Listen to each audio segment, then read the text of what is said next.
நாம் கன்னடர்களிடத்தில் பிச்சை கேட்கவில்லை, நமது உரிமையை கேட்கிறோம். நமது அருமை பெரும்பாட்டன் கரிகால் பெருவளச் சோழன் காவிரியிலே கல்லணையை கட்டுகிற போது கன்னடம் என்கிற மொழியே இல்லை, கன்னடன் என்று இங்கு எவருமே இல்லை.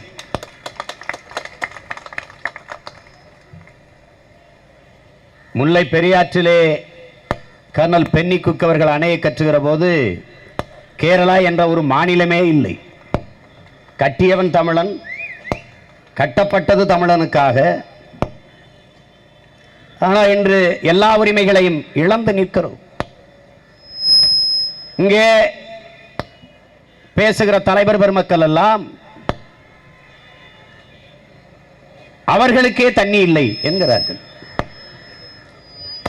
கர்நாடகாவை ஆளுகிற தலைவர்கள், மத்திய அதிகாரத்தில் இருக்கிற அமைச்சர் பெருமக்கள் எல்லோருமே கன்னடர்களுக்கே தண்ணி இல்லை, எங்களுக்கே தண்ணி இல்லை என்கிறார்கள். நாங்கள் 18 மணி நேரம் 20 மணி நேரம் மின்சாரம் இல்லாமல் இருட்டிலே கிடந்து கொண்டு உங்களுக்கு மின்சாரத்தை தந்தோமே, அப்ப எங்களுக்கே இல்லை என்று தமிழர்கள் நாங்கள் தடுத்து நிறுத்தினோமா? இல்ல. அது வல்ல மாண்பு. தன்னிடத்தில் இருப்பதை பகிர்ந்து மற்றவர்களுக்கு கொடுப்பதுதான் மானுட மாண்பு. அதை இதுவரை பேணிக் கொண்டிருப்பவன், கடைபிடித்துக் கொண்டிருப்பவன் தமிழன் மட்டும்தான். என் அன்பிற்குரிய சொந்தங்களை, அருமை உடன் பிறந்தவர்களே, சோமாலியாவுக்கு இந்திய நாட்டின் பிரதமர் செல்கிறார், 3000 கோடியை அறிவிக்கிறார். நேற்று ஆப்கானிஸ்தானுக்கு 6700 கோடியை இந்தியா கொடுக்கிறது என்று அறிவித்திருக்கிறது. இந்தியாவில் எல்லாரும் வசதியா இருக்கானா? தெருவுக்கு ஒரு பிச்சைக்காரன் தெரியுதான். பல கோடி மக்கள் இரவு உணவில்லாத உறங்க செல்கிறார்கள் இந்த தேசத்தில் தான். எங்களுக்கே காசு இல்லை, உங்களுக்கு எதற்கென்று நாங்கள் கேட்கிறோமா? எங்கள் காசை எடுத்து எதற்காக ஆப்கானிஸ்தானுக்கு 6200 கோடி கொடுக்கிறீர்கள் என்று கேட்டோமா? அது வல்ல. ஒரு தேசம் என்றால் அந்த தேசத்தில் இருக்கிற எல்லா வளங்களும் அந்த நாட்டின் மக்களுக்கு பொது. அப்பதான் அது தேசம், அப்பதான் அது நாடு. அவனவர் வளங்கள் அவரவர்க்கே என்றால் தமிழனின் வளங்களும் தமிழனுக்கே என்ற முழக்கத்தை முன்வைத்து நாங்கள் போராட்டத்தை தொடங்கினால் சுத்தி இருக்கிற எவனும் வாழ முடியாது, எவனும் வாழ முடியாது. என்னோட நரிமணம் பெட்ரோலில் மட்டும் எத்தனை ஆயிரம் கோடி ஆண்டொன்றுக்கு வருமானம். அதையெல்லாம் கொடுத்து விட்டு நான் சாராயத்தை விட்டு ஆட்சி நடக்குது இந்த நாட்டில். ஒரு சாராய பொருளாதாரத்தில் இந்த நாடும் நிர்வாகமும் இருக்கிறது. என் மக்கள் செத்து கொண்டிருக்கான். ஆற்று மணல் கோடி கோடியாக கொள்ளை போகிறது. எதுக்கு தண்ணி விடல? ஏன் இதை மத்திய அரசு தலையிட்டு தீர்க்கல?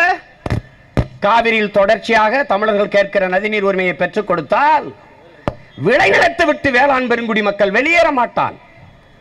ஆண்டுக்கு 3 போகம் வேளாண்மை செய்து கொண்டிருப்பான், நிலத்தை தரமாட்டான். பிறகு எப்படி பல ஆயிரம் ஏக்கர், பல லட்சம் ஏக்கர் கணக்கான நிலங்களை பறித்து மீத்தேன் எடுப்பது? அதனால் தண்ணி வரல. ஆற்றில் எல்லாம் தண்ணி ஓடிக்கொண்டிருந்தால் மண்ணள்ளி இப்படி விற்கிறது. கன்னடன் மேகதாதின் அணை கட்டுவான், மலையாளி சிறுவாணியில் அணை கட்டுவான், ஆந்திர தெலுங்கர்கள் பாலாற்றின் குறுக்கே 12 அடி தடுப்பணையை உயர்த்தி கட்டுவான், தமிழன் எல்லாருக்கும் ஆத்து மணலை அள்ளிக்கொண்டி கொட்டுவான், இந்தா நல்லா கட்டிக்க என்று. இது ஒரு மானங்கட்ட ஒரு இனமாக மாறி நிற்கிறது. இது ஒரு கொடுமை. ஐயா சுப்பிரமணிய சாமி கிட்ட கேட்கிறாங்க, காவிரியில தண்ணி அவா தரமாட்டா, அவா தரமாட்டா. இவர் தான் இந்திய பெருந்தேசத்தின் தலைவர். இவர் இந்திய இறையாண்மையை காக்க பிறந்த தலைவர். அவ தரமாட்டா, நீ கடல் நீர்ல உப்பை எடுத்துட்டு பயன்படுத்திக்க. அதையே அங்கேயும் போய் சொல்லு, அவ மின்சாரம் அவ தரமாட்டா, நீயே மின்சாரத்தை தயாரிச்சுக்க போய் அங்க போய் சொல்லு சொல்லு. இந்திய இறையாண்மையும் ஒருமைப்பாட்டையும் பேசுகிற தலைவர்களின் பேச்சு. அவன் தரமாட்டான். அப்புறம் எதுக்குடா நான் அந்த நாட்டில் இருக்கணும்? எது புல்லு புடுங்கிறதுக்காக இருக்கணும்? எதுக்கு இருக்கணும் இந்த நாட்டில்? எப்படி இருக்கு? என்னுடைய மாநிலத்தில் பெய்கிற மழை கேரள மாநிலத்தில் பெய்கிற மழை எல்லாம் சேர்ந்துதான் காவிரியில் தண்ணியா ஓடி வருது. அதை மொத்தமாக தடுத்து கன்னடரை பயன்படுத்திக் கொள்வார்கள் என்றால் இறையாண்மை, தேசிய ஒருமைப்பாடு எங்கே இருக்கும்? இதை புரிந்து கொண்டு ஆட்சி ஆளுகிறவர்கள், அதிகாரத்தில் இருப்பவர்கள் தமிழர்களுக்கான நதிநீரை முறையாக எங்களுக்கு பெற்றுத்தர முன்முயற்சி எடுக்க வேண்டும். இது தொடர்ச்சியாக ஒவ்வொரு ஆண்டு நாங்கள் காவிரியில் தண்ணி கேட்கும் போதெல்லாம் தமிழர்களை அடிப்பார்கள். இங்க சொல்றான், அங்க இருக்கிற தமிழர்களினுடைய உயிரை, உடைமையை கவனத்தில் வைத்துக் கொண்டு பேச வேண்டும் என்கிறான். இங்க இருக்கிற கன்னடர்களுடைய உயிரை, உடைமையை கவனத்தில் வைத்துக் கொண்டு அங்க இருக்கிறவன் பேசணும்ல. அப்போ உடனே நாங்க ஏதாவது தமிழர்கள் எங்கேயாவது ஒரு இடத்துல அடிச்சிட்டாங்கன்னா வன்முறையில் ஈடுபட்டார். தமிழன் அடி வாங்குறதெல்லாம் இவனுக்கு நன்முறை. தமிழன் எங்கேயாவது ஒரு இடத்துல அடிச்சிட்டான்னா அது வன்முறையா மாறிடும். நாங்க எப்படிப்பட்ட கூட்டம்னு பாரு. மானத்திற்காக உயரவிட்ட பரம்பரையில் பிறந்தவங்க, மானத்துக்காகவே செத்தவங்க. மானத்துக்காக வெள்ளக்காரன் பீரங்கி வச்சிருக்கான் சுற்றுவான்னு தெரியும், துப்பாக்கி வச்சிருக்கான் சுற்றுவான்னு தெரியும், வெறும் வாளும் வேலும் தான் இருக்கு. இதை வச்சுக்கிட்டு அவனை சண்டையில் ஜெயிக்க முடியாதுன்னு தெரியும். ஆனாலும் அன்னைக்கு போனோம். என் பாட்டன் தீரன் சின்னமலை, பூலித்தேவை, மருதுபாண்டியர், வேலு நாச்சியார் எல்லாம் போய் செத்தான்னா ஏன்? மான தமிழனுக்கு மரணத்தை விட மானமே பெரிது என்பதால போய் செத்தான்.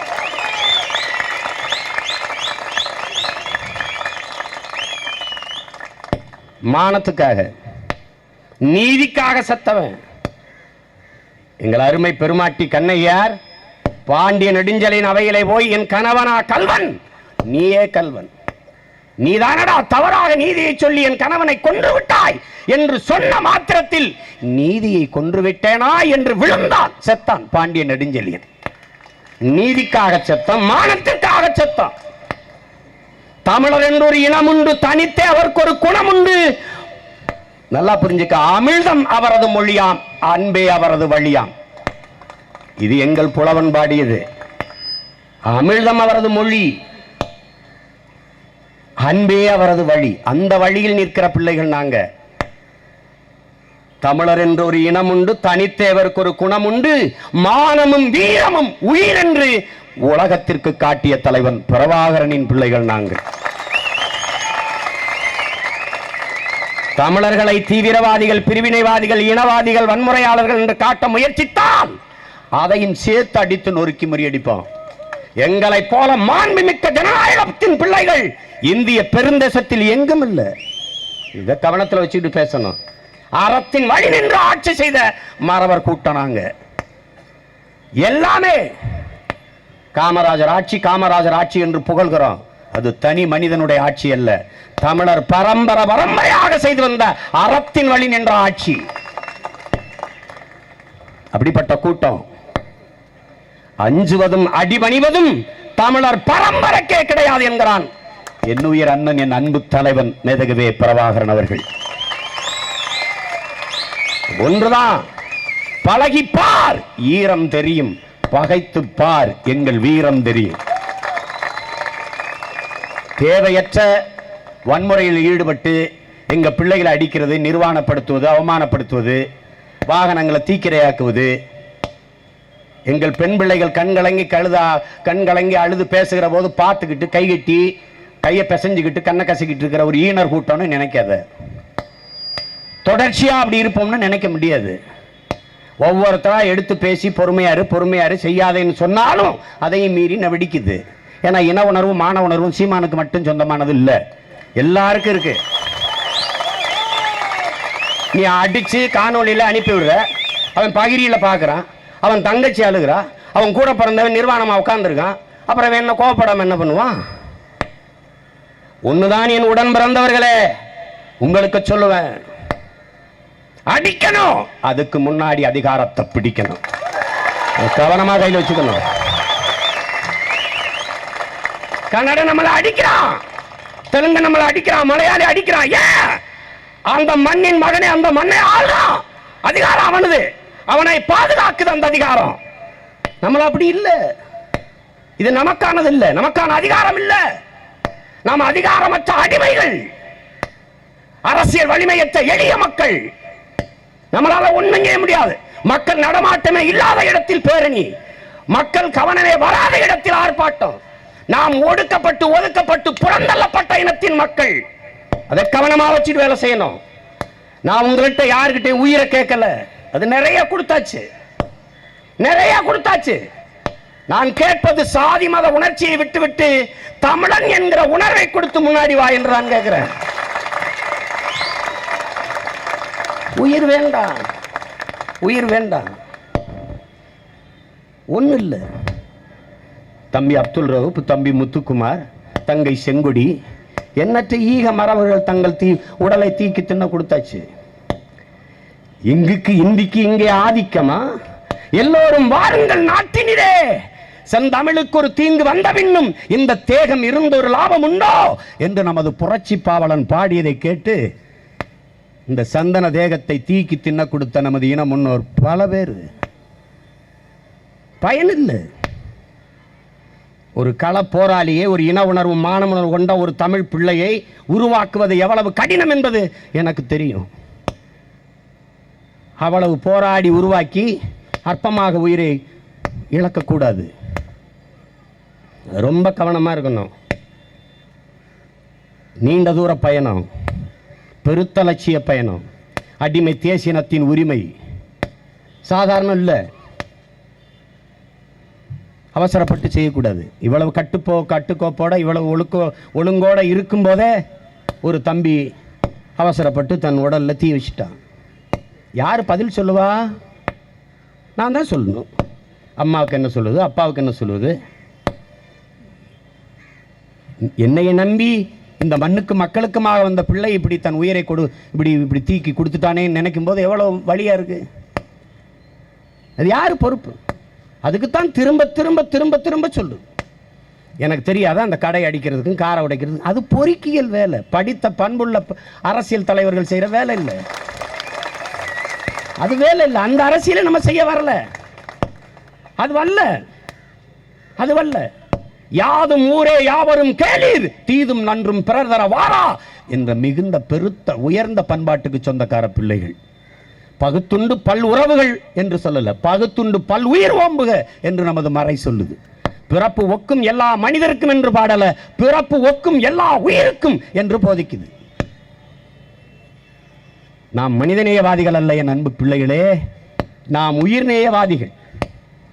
வாடிய பயிரை கண்டபோதெல்லாம் வாடினேன் என்று வள்ளலார் பெருமகன், காக்கை குருவி எங்கள் சாதி, நீல் கடலும் மலையும் எங்கள் கூட்டம் என்று பாட்டன் பாரதி. எல்லாம் உயிர் நேயர்கள், அது அல்ல. நாம் வன்முறையின் மீது தீராத காதல் கொண்ட மனநோயாளிகள் அல்ல, அடிமை தேசியனத்தின் உரிமைக்கு புரட்சி செய்ய வந்த புரட்சியாளர்கள் என்பதை கவனத்தில் வைத்துக் கொண்டு இயங்கணும். இது துப்பாக்கியை வழிபடுகிற கூட்டம் அல்ல. அடக்குமுறையை, ஒடுக்குமுறையை, அடிமைத்தனத்தை களைந்தறிய கிளர்ச்சி செய்ய வந்த புரட்சியாளர்கள். இந்த போராட்டத்திலே தொடக்கத்திலிருந்து நம்மோடு இணைந்து பயணிக்கிற நமது அண்ணன் ஆதித்தமிழர் விடுதலை இயக்கத்தினுடைய பொதுச் செயலாளர் வினோத் அவர்கள் இதில் பங்கேற்று இந்த பேரணியை ஒரு வெற்றி பேரணியாக மாற்றி இருக்கிறார்கள். அதை போல நாம் தமிழர் கட்சியிலே இருக்கிற முதன்மை பொறுப்பாளர்கள் உணர்வு எழுச்சியோடு இந்த பேரணியில் பங்கேற்க ஓடி வந்த என் உடன் பிறந்தார்கள். உங்கள் ஒவ்வொருவருக்கும் எனது புரட்சிகரமான வாழ்த்துக்களும் வணக்கமும். நாம் உரிமையை பெறுகிற வரை தொடர்ச்சியாக களத்திலே நிற்போம், பல வடிவங்களில் நிற்போம். வருகிற 25ஆம் தேதி தஞ்சையிலே ஒரு மாபெரும் கண்டன ஆர்ப்பாட்டம் செய்ய இருக்கிறோம். 17ஆம் தேதி சிறுவாணி ஆற்றின் குறுக்கே அணையை கட்டுகிறதை தடுத்து நிறுத்த வேண்டும் என்று கோவையிலே மாபெரும் முற்றுகை போராட்டத்தை நடத்த இருக்கிறோம். தொடர்ச்சியாக நாம் நதிநீர் உரிமைக்காக களத்திலே நிற்போம். ஒரே ஒரு நோக்கம்தான், உயிரை இழக்கலாம், உரிமையை ஒருபோதும் இழக்கக்கூடாது, இழக்க முடியாது. சீமான் தனிப்பட்ட அவன் உயிரை இழப்பது என்பது அவனுக்கு மட்டுமான இழப்பு. ஆனால் உரிமை இழப்பது ஒட்டுமொத்த தமிழ் தேசிய இனத்திற்கான இழப்பு. அதை ஒருபோதும் விட்டுக் கொடுக்க முடியாது. எனவே அன்பிற்குரியவர்கள், கோபம் வரும், அடக்க முடியாத ஆத்திரம் வரும். அதையும் அடக்கி வெல்பவன் தான் சிறந்த போராட்டக்காரனாக இருக்க முடியும். எனக்கு வரலையா? எனக்கு கோபம் வரலையா? இருக்கு. ஆனால் இனத்தின் விடுதலை என்ற புனித கனவு ஒரு பெரும் சுமையாக தோல்ல இருப்பதால நடை மெதுவாகிறது, பேச்சு நிதானமாகிறது. இதை புரிந்து கொண்ட அன்பு பிள்ளைகள், எதையும் அறிவுபூர்வமாக சிந்தித்து உணர்வுபூர்வமாக செயலாக்குவோம். எதையும் ஜனநாயக முறையில் முடிவெடுத்து சர்வாதிகார முறையில் செயல்படுத்துவோம். இதான் நாம் ஏற்றுக்கொண்டிருக்கிற தத்துவம். நீங்கள் வன்முறையில், தேவையற்ற இந்த வன்முறை நிகழ்வுகளில் ஈடுபடக்கூடாது. உங்கள் அனைவரிடத்திலும் நான் அன்போடு வேண்டுகிறேன். ஒவ்வொருவரையும் அழைத்து பேசுவதற்கு வாய்ப்பில்லை. இதே இடத்தில் உங்களிடம் அன்போடு வேண்டி கேட்டுக்கொள்வது அதுவல்ல நம்ம வேலை. தலைவர் அந்த நிலத்திலே ஆயுதமேந்தி போராடினார் என்றால் அந்த நிலமும் களமும் காலமும் வேறு. ஆனால் அதே நோக்கத்திற்காக அவன் உடன் பிறந்தவர்கள் அன்பு பிள்ளைகள். இந்த நிலத்தில் நாம் அதே நோக்கத்திற்காக போராடுகிறோம் என்றால் இந்த களமும் காலமும் வேறு. இது அறிவாயுதமேந்திய அரசியல் புரட்சி. அதை நீ கவனத்தில் வச்சுக்க. கவனத்தில் வைத்துக்கொண்டு தொடர்ச்சியாக களத்தில் நிற்போம். உரிமையை நிச்சயமாக நம்ம மீட்போம். அதை பற்றி நீங்கள் கவலைப்பட வேண்டியதில்லை. கொஞ்ச நாள் தான், கொஞ்ச நாள். இந்த நிலத்தை நாம் ஒரு நாள் ஆளுகிற நிலை வருகிற போது கன்னடன் தண்ணி தரமாட்டான். அவனுக்கு தெரியும். ஒரு மானத்தமிழன் நல்ல தகப்பனுக்கும் தாய்க்கும் பிறந்தவை ஏறி உட்கார்ந்துட்டான் அந்த முதலமைச்சர் நாற்காலினா அவன் சுற்றி இருக்கிறவனுக்கு தெரியும். எங்கள் பிள்ளைகளை மடித்து வச்சுக்கிட்டு இப்படி தான் அடிப்பானா? நிர்வாணப்படுத்தி வச்சு அடிப்பானா? அது ஆள் இல்லை. தகப்பன் இல்லாத வீடு எப்படி தட்டுக்கட்டு நிற்குமோ அப்படி தலைவன் இல்லாத நாடும் இனமும் தட்டுக்கட்டு நிற்கும். நாம் தகப்பன் இல்லாத வீடு போல தலைவன் இல்லாத நாடாக நிற்கிறோம். இனி நாமே தலைமையேற்று நம் இனத்தின் உரிமைக்கு போராடி வெல்ல வேண்டிய கால தேவை, வரலாற்று கடமை உருவாகி இருக்கிறது என்பதை அன்பிற்குரியவர்கள் புரிந்து கொள்ள வேண்டும். நீங்கள் எல்லோரும் இந்த பேரணியில் பங்கேற்றது எனக்கு மகிழ்ச்சி. ஆனால் அதைவிட நான் எப்போது பெரிதும் மகிழ்வேன் என்றால், நீங்கள் எல்லோரும் பத்திரமாக வீடு சேர்ந்து விட்டீர்கள் என்ற செய்தியை எனக்கு அனுப்பும்போது தான். போகிற வழியில் என் பிள்ளைகள், நான் அசைக்க முடியாத நம்பிக்கை உங்கள் மீது வைத்திருக்கிறேன். மற்ற கட்சிகளைப் போல நீங்கள் டாஸ்மார்க் கடைக்கு செல்ல மாட்டீர்கள். ஏனென்றால் எல்லா கட்சிகளும் மாநாடு போடும்போது, மது ஒழிப்பு மாநாடு போடும்போது அன்னைக்குத்தான் சாராய கடையில் அதிக வியாபாரம் நடந்ததாக சட்டசபையில் படிக்கிறார்கள். ஆனால் திருச்சியில் மாநாடு நடந்தது, அன்றைக்கு வியாபாரம் குறைந்திருந்தது. ஏனென்றால் குடிகாரனும் கூட மாநாட்டுக்கு கூட்டத்துக்கு வந்துட்டான்.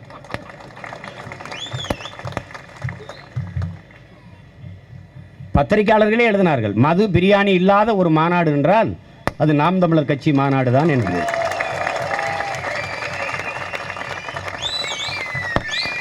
கடையில் போய் சாப்பிடுவது, கடைக்காரர் காசு கேட்டால் அடிக்கிறது, இந்த காவாலித்தனங்களை செய்கிற பிள்ளைகள் நாம் இல்லை. நான் அப்படி உங்களை வளர்க்கலை. நான் இந்த வேலையை செய்ய வந்தது நிறைய இழந்துட்ட பிறகு, அழிவில் பிறந்த பிள்ளைகள், இரத்தத்திலும் கண்ணீரிலும் கருவான பிள்ளைகள் நான் இந்த வேலையை செய்கிறது ஒவ்வொரு தமிழனையும் பாதுகாக்கணும்ட்டு, நம்மளை ஆதரிக்கிறவன், ஆதரிக்காதவன், எதிர்க்கிறவன், விமர்சிக்கிறவன் அவனுக்கும் சேர்த்துத்தான் இந்த பேர் இயக்கத்தை கட்டி எழுப்புறோம், இந்த அரசியலை செய்கிறோம். அதனால உங்க ஒவ்வொருத்தரும் உடைய உடம்புல ஒரு சின்ன நகைக்கீரல் விழுந்தாலும் அது எனக்கு வலிக்கும். அதுக்கு நான் தான் பொறுப்பு என்பதை உணர்ந்து இங்கே கவனமாக வீடு போய் செல்லுங்க. ஓட்டு கேட்க நீங்க வருவீங்க, பிரச்சனையை தீர்க்க ரஜினிகாந்த் வரணுமா? வெக்கமா இல்லை? எப்படி வெக்கம் இல்லாம, மான ரோஷம் கொஞ்சம் கூட சூடு சொரணம் இல்லாம நீங்களும் டிவி முன்னால பேட்டி